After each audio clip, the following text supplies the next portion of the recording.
दोस्तों नमस्कार, मैं राम सूरत यादव। बीजेपी कभी नहीं कल्पना किया था कि इलेक्टोरल बॉन्ड का सच पूरे देश के सामने आएगा, चुनावी चंदा फ्रॉड घोटाला पूरे देश के सामने आएगा, क्योंकि बीजेपी ऐसा कानून ही बनाई थी कि चंदा देने वाले का नाम कभी देश के सामने न आ पाता। लेकिन सलाम करता है पूरा देश आज DY Chandrachud, chief justice of India को, जो सख्त तेवर की वजह से और उनके एकदम सख्त रुख अपनाने के कारण ही आज पूरे देश के सामने चंदा, एक तरीके से चुनावी चंदा घोटाला पूरे देश के सामने आ गया है। और इलेक्टोरल बॉन्ड को लेकर के अब पूरी तरीके से बीजेपी की छवि पूरे देश स्तर पर बहुत खराब हो रही है। और आपने देखा भी है कि इलेक्टोरल बॉन्ड में 50% से ज्यादा चंदा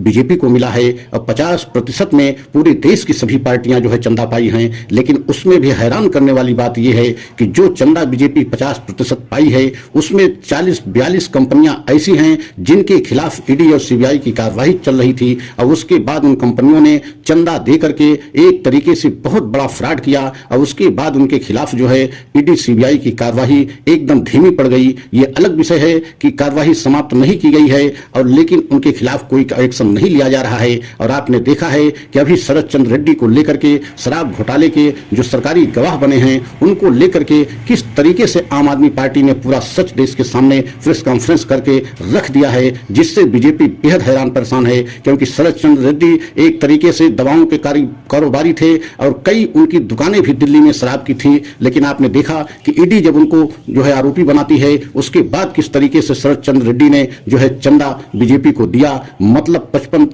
करोड़ रुपया चंदा के रूप में उनको दिया और उसके बाद वो सरकारी गवाह बनाए गए। लेकिन उससे भी बेहद ज्यादा चौंकाने वाली खबर आज जो हम बताने जा रहे हैं, और सबसे बड़ा क्या घोटाला, इससे भी चुनावी चंदा से भी बड़ा घोटाला क्या अभी बीजेपी के देश के सामने आ सकता है कि नहीं आ सकता है। वह घोटाला अगर आ गया देश के सामने तो सबसे बड़ा घोटाला इतिहास में और पूरे देश के सामने होगा। और आपको यह भी बताना बहुत जरूरी है कि यह जो सबसे बड़ा घोटाला हम बताने जा रहे हैं पीएम केयर फंड को लेकर के, विपक्ष ने बहुत सारे सवाल खड़े किए और बहुत सारे इस पे विपक्षी पार्टियां हंगामा भी किया। लेकिन आपने देखा है कि कोरोना के समय पीएम केयर फंड बनाया गया और आपको यह जानकर बेहद हैरानी होगी कि पीएम केयर फंड में किसी पार्टी को एक पैसा और नहीं बल्कि सीधे प्रधानमंत्री के पीएम केयर फंड में गया है। और किन किन लोगों ने दिया होगा, इस पर आज पूरे देश में एक बहुत बड़ा सवाल बन रहा है कि जब पूरे देश में चुनावी चंदा के स्कीम के तहत बीजेपी को इतना चंदा मिला, मतलब 50% अकेले चंदा बीजेपी पाई,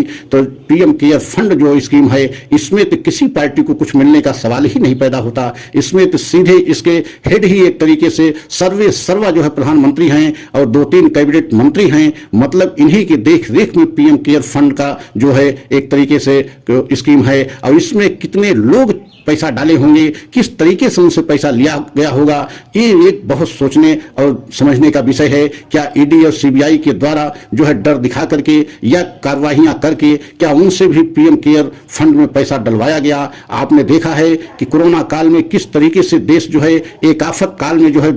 पहुंच गया था और बहुत सारे हमारे देश के नौजवानों ने 1-2 हजार किलोमीटर चल करके अपने घर किसी तरीके से पहुंचा और बहुत लोगों ने तो रास्ते में दम तोड़ दिया। और आपने देखा है कि अस्पतालों में किस तरीके से ऑक्सीजन की कमी की वजह से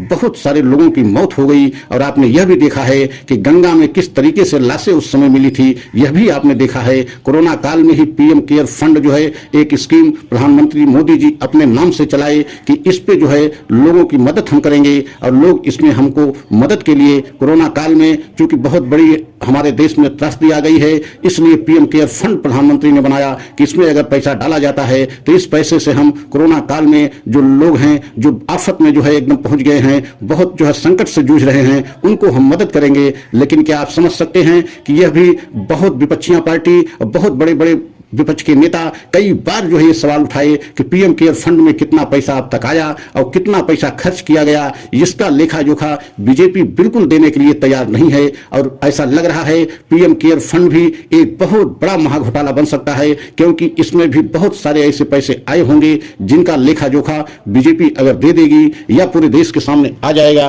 तो बीजेपी के लिए बहुत बड़ा संकट हो जाएगा। क्या एक तरीके से पीएम केयर फंड भी एक बहुत बड़ा घोटाला साबित हो सकता है? जिस तरीके से विपक्षियों ने हमेशा इसको लेकर के सवाल खड़ा किया और ये मांग करते रहे कि पीएम केयर फंड में कितना पैसा आया, इसको सार्वजनिक किया जाए, और कितना पैसा खर्च किया गया, किस मद में खर्च किया गया, इसको सार्वजनिक किया जाए, लेकिन कभी इसको सार्वजनिक नहीं किया गया। तो क्या आने वाले समय में सुप्रीम कोर्ट के सख्त रुख को देखते हुए क्या पीएम केयर फंड का भी घोटाला देश के सामने आ सकता है? और अगर आ गया तो इसमें तो सिर्फ बीजेपी फंसेगी, इसमें किसी भी एक पार्टी को एक रुपया मिलने का कोई सवाल ही नहीं उठता। अगर हमारा यह वीडियो आपको अच्छा लगा हो तो लाइक सब्सक्राइब करें, कमेंट के द्वारा अपनी राय हमें अवश्य दें, वीडियो को अंत तक जरूर देखें, तभी पूरा सच समझ में आएगा। अगला वीडियो पुनः हम लेकर के आएंगे। जय हिंद, जय भारत।